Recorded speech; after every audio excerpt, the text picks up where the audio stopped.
Hello! I'm on the campus trails, going on a nature walk. So I wanted to do my usual conifer walk that I would have taken you guys on if you were on site. So I'm out on the trails looking at trees.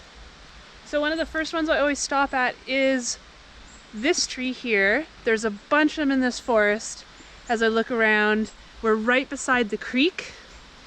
And these types of trees really like having their roots wet. My grandfather always said they like to have their feet wet. So you can tell this tree by its bark. It has very strippy, stringy bark. I'll get another one. This one's really wet, so it's hard to see. But if we look, this one is a little bit better. You can see the strippy, stringy bark. We can't see the needles because we have a full, complete canopy above us. But I can probably find some of the needles on the ground if I look down. And lo and behold, here we go. We've got these scaly needles. I don't know if you guys can see that. This is a cedar leaf. These are the needles of a cedar tree, an eastern white cedar. If you're in North Bay, there are some red cedars as well in the province. But this is, if you learn no other tree today, the eastern white cedar is a good one to learn. It's pretty easy. It's the only one that has these scaly leaves. Here's another one with scaly leaves and that strippy bark. It's a pretty easy to ID tree once you get the hang of it and start looking out in the world. And it's a really good one to learn.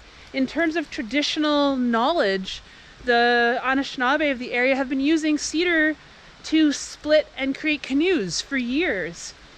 The leaves make a lovely tea that is high in vitamins. And if you can find a dead cedar, they split well, they saw well, and they burn really well, even on a rainy day. In terms of survival in the forest, learning to ID a cedar tree is a pretty good skill to have. And because they like to be in these wet forests like this, there's quite a few cedar trees on these trails. So I'm going to leave the trail and go a little bit of off-roading here so I can show you this giant pine tree.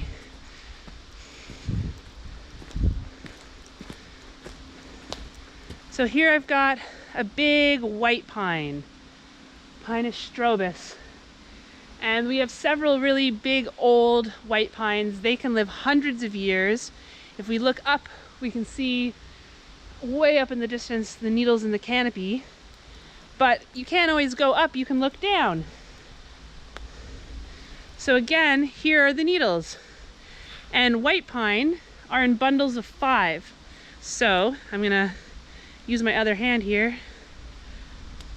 If I take one of these bundles, trying to do one thing one-handed, there are 5 needles in this bundle. I don't know if you guys can see that.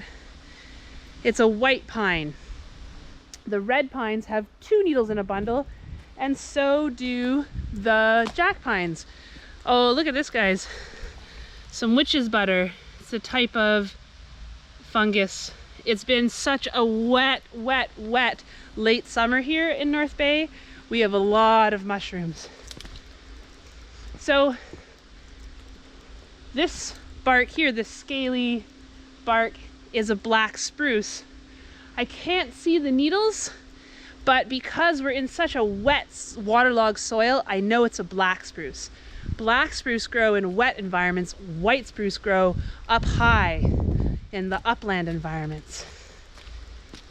Here's another black spruce. Oh, this is a good one. This one's balsam fir. Some of you might know this one.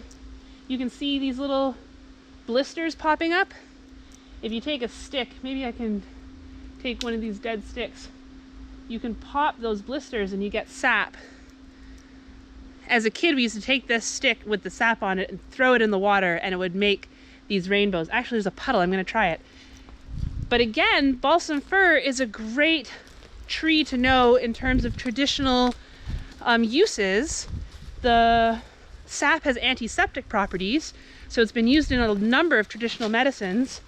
And a friend of mine, he popped a bunch of these. He collected a 1/4 cup.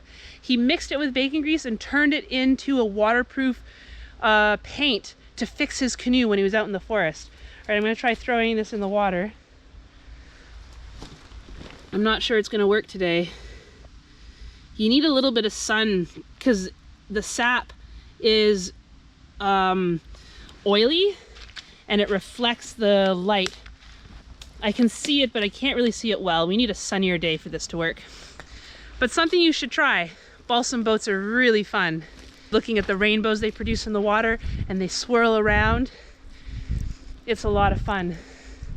So I'm walking through this conifer forest. I've got balsam fir and black spruce and eastern white cedar, all species that like to be near water. I've been walking along the creek on the campus trails. It's a great hike. I always see a lot of wildlife on this trail as well. Hey, we got some saplings. I can actually show you the needles. So here we've got a balsam fir. Their needles are flat and they're shiny on the top, and they have 2 little white lines on the bottom. And they have this sort of 2D arrangement. That's a balsam fir. Right beside it, we've got a black spruce. Even though it's a spruce, they're kind of prickly, but they're reasonably soft. They're quite short, but you can see that the needles go round all the way around the twig in a 3D circle. That's a spruce. So all of the spruces have that needle arrangement. This one's black, you can tell, because the needles are so tiny. They're less than a centimeter. Like, they're thinner than my finger. Black spruce. White spruce would be much larger and much pricklier. What else we got here? Oh, we've got eastern hemlock. So eastern hemlock is very similar to the balsam fir. 2D arrangement, shiny on top, white lines underneath. But let me go grab a balsam fir twig from that other tree. I don't worry about picking twigs from balsam fir. They're weeds, they'll be fine. They are survivors. You can see the difference in the size of these 2 twigs, where the balsam fir needles on average are much longer than the hemlock needles. The eastern hemlock have much shorter needles, and the bottoms are different. What we usually do is we pull needles off. I forgot to do Bali balsam and hairy hemlock. This is hard to do one-handed. But yeah, see, this isn't gonna work. I'm gonna show you guys this in the lab because you're not gonna be able to see out in the field the minute difference of hairy hemlock and Bali balsam. I'll have to show it with a close-up lens, which I don't have with me.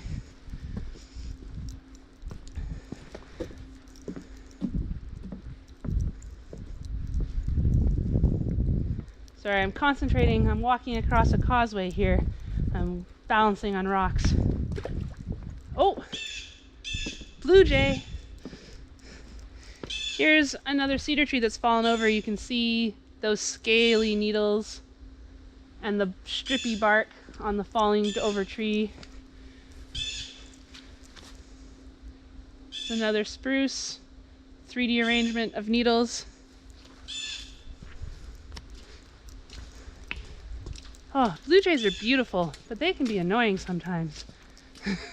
They're so loud. All right, I think I'm gonna end that walk for now. I think we got a bunch of good information about some trees there, and maybe when I find some jack pine and red pine, I'll film again. Okay, see you guys later.